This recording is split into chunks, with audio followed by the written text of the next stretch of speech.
Blog Talk Radio. Hello, everyone. Welcome to Laurie Smith on Blog Talk Radio. Good evening. It is 9:35. I'm a few minutes late to my show. Sorry about that. This is Child Abuse Prevention and Human Rights Abuse Prevention is Up to Us. It's a 30-minute live internet streaming radio broadcast from blogtalkradio.com. So we're live, and I'm going to put the chat room open right now. Thanks, everybody, for tuning in. I really appreciate it. I wanted to continue talking tonight. We were talking on Wednesday night and Monday night also as well about an article that I found on the National Defense and the Canadian Forces website, www.forces.gc.ca, called Take a Stand Against Family Violence, Fact Sheets, and Violence You Can Make a Difference, Fact Sheets and whatnot. It's great information. I really think it's very inclusive. It's just all there, and it's very... It's good information. I really think this is a good website, and lots of good information about family violence and how to stop family violence. So that's what we're going to continue looking at here tonight: the abuse of children. We were looking at Wednesday night the abuse of children wheel, and also the nurturing child wheel, which is like how to care for your children, what children deserve to be experiencing as they grow up, nurturing and care, protection and stability within the home, and respect, mutual respect, and just everything that is good. That's what a child should be experiencing, right? And so I want to continue looking at that article. There is some more information on there that's very useful and very helpful for people to know, if they're experiencing family violence in the home, what it does to children, and if they know a family perhaps that is experiencing a lot of family violence, they'll know better, more about what that child might be going through and how to help that child, right? It's so important that we reach out and make sure that children are not being abused and get them some help. We really have to do this. They can't do it themselves. That's the whole issue. Children have rights. They have human rights. They're called child rights. And you can find that on, the Convention of the Child Rights, the Child Rights Committee, and there's a whole lot of information out there about the rights of the child. They do have rights, but if they're not upheld, what good are they? It's like human rights. If nobody's standing up for them, and nobody's saying, "Hey, we have human rights, we have child rights," then if the laws do not back them up, and the general population doesn't care about them, then you have a situation which is pretty much the same as any of these other countries out here like Afghanistan and Africa, where they are allowed to murder and kill children and use them for whatever purposes they want and abuse them and get away with it. And this is going on in our country. This is going on in North America. It's going on in Canada. It's going on in the United States. And this is absolutely ridiculous because we are all about freedoms and rights. That's what this country is built on. That's what this country is based on. And that's why this country and Canada and the United States, North America, I'm talking about this country being Canada, but I'm from the United States, so I'm both a Canadian and an American citizen. I love these two countries, and because of what we stand up for, which is freedom, which is rights. We have rights, and we have freedom. And children have no rights unless we stand up and protect those rights, because they don't have a voice. Little 2-year-old toddlers who are being raped can't go out and start shouting and saying, "Hey, I've been raped. I have rights. I have, the laws need to protect me." Who's going to protect that child? Well, obviously the parents aren't, or obviously someone in the home is not. Obviously the neighbors are not. And the person who's perpetrating the crime against the child is definitely not. And this is why this is so important for people to realize that children have rights, and unless we stand up and back them up, then they are useless. And so is every other human right out there. And so, by standing by and not saying anything, even though we know that this stuff is going on, by not raising our voices and speaking out against abuse, we are basically agreeing with it and saying that it's okay. And I hope everybody knows that. What we don't speak out against, we are actually agreeing with, and that's the truth. We have to stand up and we have to say that this is wrong, and that we need more programs. We need better programs. People are trying, but obviously things aren't working, because there is still so much child abuse out there, so much domestic violence, so much sexual assault, so much violence towards people still today. And you know what? I'm very happy to be able to raise my voice along with everybody else because I don't like what I see in this world. And I don't like what I see happening to children. I don't like what I see in the newspaper. I don't like what I see in the headlines rolling out every day. Children losing their lives, being killed and murdered, or in the hospital due to abuse-related injuries, suffering in these homes, being abused by parents, caregivers, and everybody else. And a very limited amount of people standing up and speaking out against it. You know, and it just frustrates me because it's like, how can we stand by and not speak out against it? How can we stand by and say, oh, that's okay, it's not my problem? There'll be so many people that do feel that way. And, you know, it's unfortunate because you want to be really glad that you're not that 2-year-old being raped. You want to be extremely glad that you're not, that, you know, the child who's being battered to death or starved to death or verbally abused every day of your life until you finally run away or leave. You know, it's like you want to be very glad that you're not a victim in this situation, and then, you know, stand up for these children, right? This is absolutely ridiculous. But this article is just great. So my shows, you know, you have to listen at your own discretion. I cover everything to do with abuse, and I talk about everything related to abuse of all types. So it's very important that everybody knows, you know, that you have to listen to my shows at your own discretion. It is ultimately your responsibility to know what's good for you to listen to, so make sure that you make the right decision for yourself. And if you feel uncomfortable about the topic or the material, then you turn it off, right? It's your choice. It's your decision. Young people under the age of 18, I ask that you have permission to listen to my show because there's a lot of adult content on my shows, and I just think children should be protected at all times. So you should have someone who's older, an adult, who can help you make the decision whether you should be listening or not, right? It's very important that you keep yourself safe, especially in chat room situations. You know, there's all kinds of child sexual predators out there who are looking to get a hold of children, literally hundreds of thousands of them at any given time. And just check the FBI's website. I love the FBI's website regarding internet safety and online safety for children and for parents. They have some really great information on there, and they talk a lot about what the truth and the reality of the situation is, and it's coming directly from the FBI.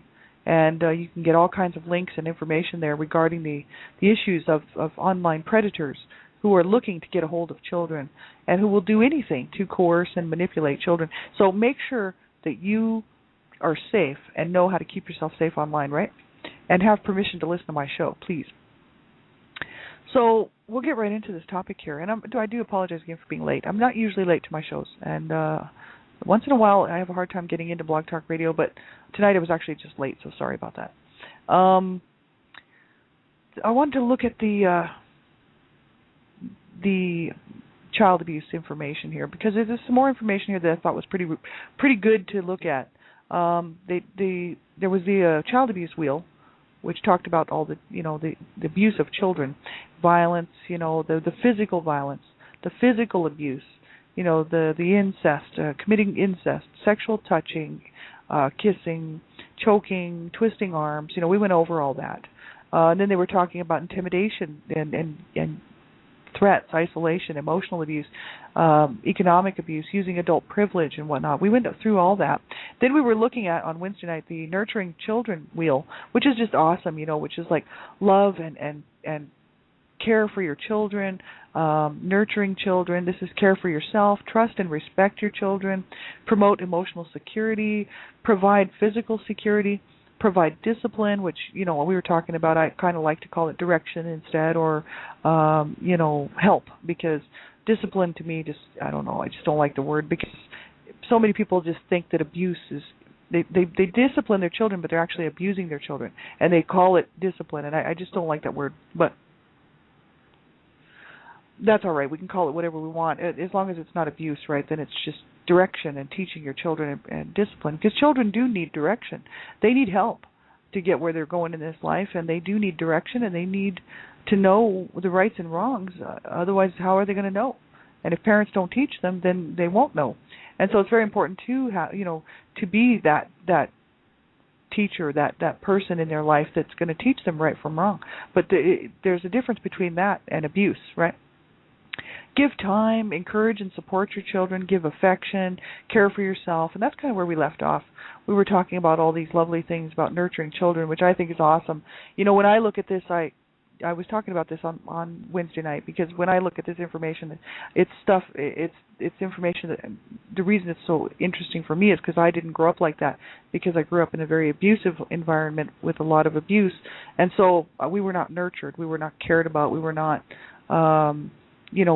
treated right in any way. We were not starved. I think that's about the only thing that didn't happen there. But we were not treated well, and that's the whole thing. I don't know what it would be like to be nurtured, to have my parents nurture me as a child. I don't have a clue what that would be like.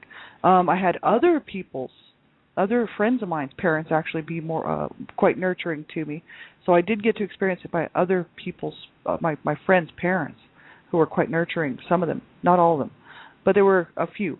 And so that was kind of helpful, because it made me feel good. And, then I'd go home and I'd be berated and beaten on. And I talk a lot about that in my book. I wrote a book. It was my blog, actually, and it was published. It was made a book, A Life of Death, The Redemption. And you can get a hold of that if you'd like. And at Shear and Potter Books. And it's my story. And also I wrote another book also talking about one particular summer called La Vida Juvies. And I detail all of that in the book, and explain that, pretty much the only good family type situations that I actually saw were outside of my home, and some of my friends were abused as well. But I also had a couple of friends whose parents and families were very, very much just normal, just decent, normal, loving people. So I actually did get to see some decent, normal, loving people, and it did have a profound effect on my life. Because had I not run into these people, I would have just been spending all of my time with people who were very abusive and wouldn't have got to see the other side of how people are supposed to treat their children, right? So they were talking about the different stuff here, and they were saying love and care for your children, nurturing children. They said promote emotional security. Talk and act so that children feel safe and comfortable expressing themselves. Be gentle, be dependable. Provide physical security for them, like provide food, shelter, clothing, teach personal hygiene and nutrition, monitor safety, maintain a family routine, and attend to wounds, right? Just taking care of their physical needs, the physical security, water and food, clothing, shelter, hygiene, nutrition, if you do the best you can as parents. I mean, with what you have. Monitor safety, maintain a family routine, attend to wounds and things. Provide discipline. It says be consistent. Ensure that rules are appropriate to age and development of the child. Be clear about limits and expectations, and use discipline to give instructions, not punishment. That's the thing. If discipline is used to teach and as an instruction, to help the child, then it's not abuse, right? Especially if it's not, if it doesn't hurt and harm the child. Anything, an action or an inaction that hurts or harms a child in any way, whether it was intentional or not, is abuse. Because it hurts and harms the child, whether it's an action or an inaction, except for accidents and things like that, which don't count. But if it's intentional, and some parents, batter their children and beat them up and then say, well, it was discipline. I was just disciplining my child and I got carried away. And so they almost act like it was a bit of an accident, that they didn't mean to kill their child or something, right? And to me, that's just absolutely a clear false statement, because what you're doing to your child when you're pounding their head in, or let's say you're a parent is like kicking their child's face in or something. They know that they could possibly kill that child, and this happens, believe it or not. Just go and talk to some police officers, talk to some doctors, go down to the children's hospitals and see what's actually happening to these children. People are sick and very twisted in what they do to their children, and that's abuse. That is not discipline. It's not instruction. It's abuse and punishment. And it's absolutely horrific what people do to their children. So they say give time. Participate in your children's lives, activities, school, sports, special events and days, celebrations, and friends. Include your children in your activities and reveal who you are to your children. Like, it's just so important, That's the thing. Parents don't have a lot of time to give to their children anymore, and we see that in the studies that are done, and we just know it. I know it looking around. I know that most people, work quite often 2 jobs to support the home, to support the family, so that they can drive the cars that they want to drive and have what they want to have, which is, everybody's really trying to come up in the world, and let's get the nicer house, let's get the nicer this, the nicer that, let's have more money to work with. So quite often they're working 2 jobs, or working, one job that's just 12 hours a day, and quite often don't have time for their children. But I think as long as the time that you do spend with your children is quality time, I think that's what counts. Children know that their parents are busy nowadays. It's sort of the way that it works. But as long as they know that, hey, when if a child experiences lives in a home where their parents are very busy working all the time and trying to support the family, and it's just a known thing and it's given, as long as the time that you do have that you are home, that you would incorporate your children into the routine, and that you would let them, you would be attentive to what they're into and what they're doing. They know that you care, right? And there's a big difference between people that show that type of care, towards their children, and those that just ignore their children and don't care about what they're doing, or their sports, their school activities, or anything. And children know; they do know the difference. So I think it's a matter of it's quality time, not necessarily quantity, but quality. Right? Encourage and support. It says be affirming, encourage children to follow their interests, let children disagree with you, recognize improvement, and teach new skills. Let them make mistakes, it says. Because how else are they going to learn if they don't make some mistakes? I know everybody's always worried about their children making mistakes. Don't ruin your life. Don't do this. Don't do that. And not letting them breathe. They can't even breathe without the parent telling them, "Oh, don't breathe that way." It's like, you got to let your kids live. They need to find themselves. They need to, but then again, you got to be there for them to sort of help them along, right? And I think it's like these little I picture a mother with the little chickies coming behind. She's always watching out for them. They're following behind, and she's just letting them follow behind, but she keeps an eye on them. And so you have to keep an eye on your kids, but you should let them grow, right? And really recognize improvements. Teach them new skills, and let them disagree with you sometimes. You know what I mean? And encourage them to follow their interests and stuff. Give affection, express verbal and physical affection, and be affectionate when your children are physically or emotionally hurt. And this is something that, I don't know actually anything about. You know what I mean? In my adult life, I do, but not as a child. I wouldn't know what it's like to have a parent give affection and actually be affectionate, verbally or physically affection. That was not, I didn't grow up with that, so I'm just not, it would be very cool to me. It sounds like a great thing. I would hope the parents are like that with their children, and I've seen other people with their children who are affectionate with their children, and it always makes me smile. It makes me happy, because I know what it's like to be pushed away and beat on and abused in every way.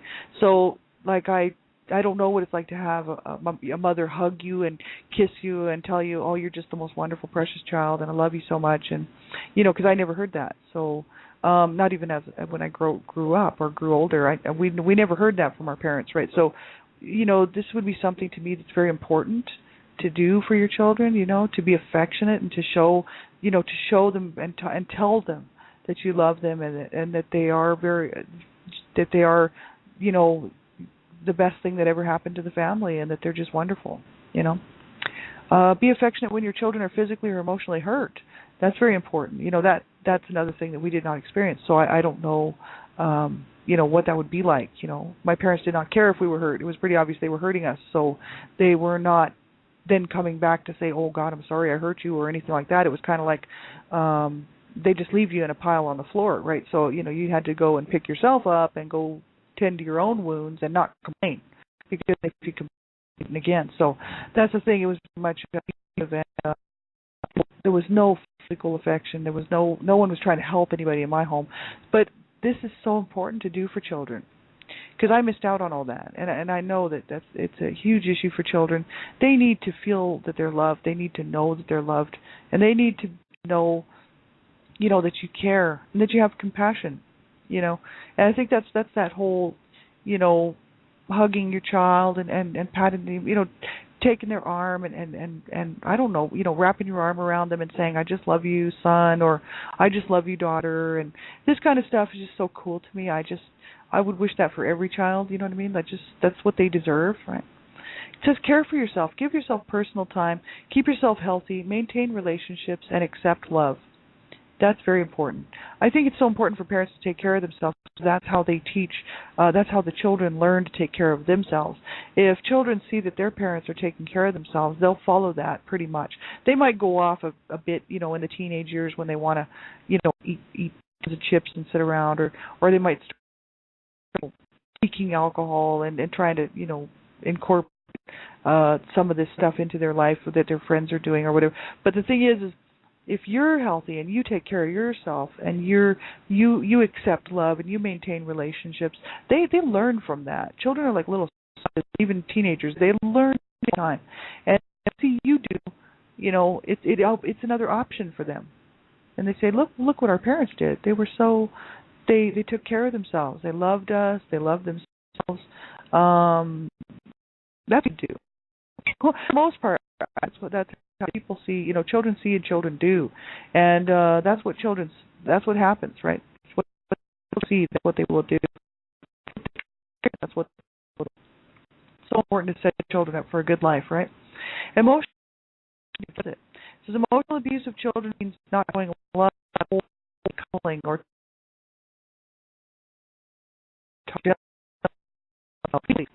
or something to someone their age.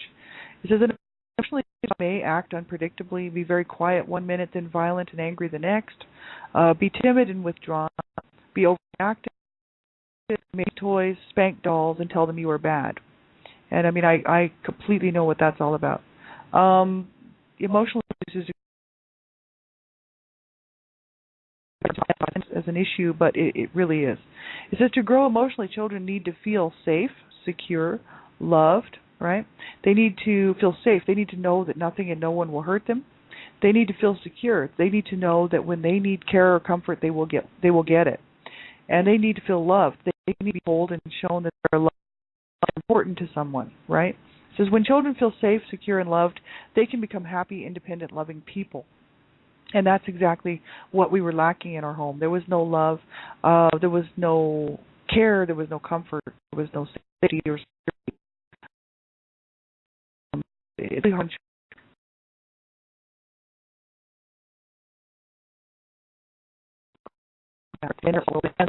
to go back and undo that damage later, right? It's just so important that people know to be very, very careful what you're doing to your children, and do not emotionally abuse them, do not physically abuse them, do not verbally abuse them or psychologically abuse them or sexually abuse them, right? Just don't abuse them and don't neglect them. Children need to feel loved. They need to feel secure. They need to be safe. They need to be protected. And each and every child out there deserves to have all of these things in their life. That's their human rights, child rights. Safety, security, nurturing, love, to grow up in a loving home. These are all child rights. And the child deserves them, right? So it's just so important. It says kids do listen. Words that hurt. There's words that hurt, and there's words that help. And they mentioned them right here. They said stupid, clumsy, worthless, useless, helpless, dumb, slow, ugly, hopeless, and bad. Those are words that hurt. That's how I grew up. Words that help: smart, helpful, quick, creative, clever, funny, cooperative, beautiful, helpful, good. Those are words that I never heard. So that's extremely important for parents to know, that what you tell your children, they will take with them. So it says on being a parent, parenthood is always harder than anyone thinks it will be. And children learn by trying and doing and trying again. So do parents. So believe that you can be a good parent to your children. When you like yourself, it is easier for you to teach your children to like and trust themselves. So, there's a section here called If You Want to Raise Emotionally Healthy Kids. And you can check this out. This is such a great article. www.vcds.forces.gc.ca. And it is such a great article. It just goes on and on. There's more information here regarding emotional abuse, and if you feel overwhelmed at being a parent, and there's all kinds of links, how to manage your anger, and all kinds of great stuff. So make sure you do get some help if you're having trouble and you think, oh, I don't want to hurt my child, but I don't know, what to do. There's all kinds of information out there for parents, and if you're being abused and you're in an abusive situation, make sure you get some help. There's all kinds of crisis lines, child abuse hotlines. You can report child abuse. Just go to you can go online. Child Help is a good one to report child abuse. There's all kinds of the National Coalition Against Domestic Violence is another place. But in your phone book, there'll be numbers usually listed in the front of the phone book for your local law enforcement agencies and people who can help, especially if you need a crisis line, somebody to talk to, right? Because so many times we just need somebody to talk to, and there's in our own families and whatnot, in our own lives, there isn't anybody to talk to.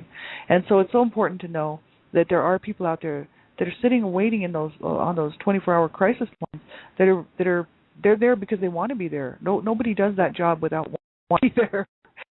They probably know for volunteer to do this as well. So it's so important to reach out, if you're suffering in this and you've been suffering in this, any kind of domestic violence and abuse or child abuse or survivor of child abuse, make sure you do reach out and get some help, You sure don't deserve to suffer. Nobody does, and especially children. So let's be a voice for them. Let's raise our voices. Let's get involved within our own communities, within our own homes to make sure that children are not being abused and, do what you can, to stop child abuse. We have to stop it. This has to be the generation that says enough is enough, and we are going to stop child abuse. I'm so tired of this whole, leave it up for another generation or sort of thing. This is what happened to me a few years ago. I decided to get off the couch and stop leaving it up to a whole bunch of other people to do this job when I knew that I had a voice and I could use it.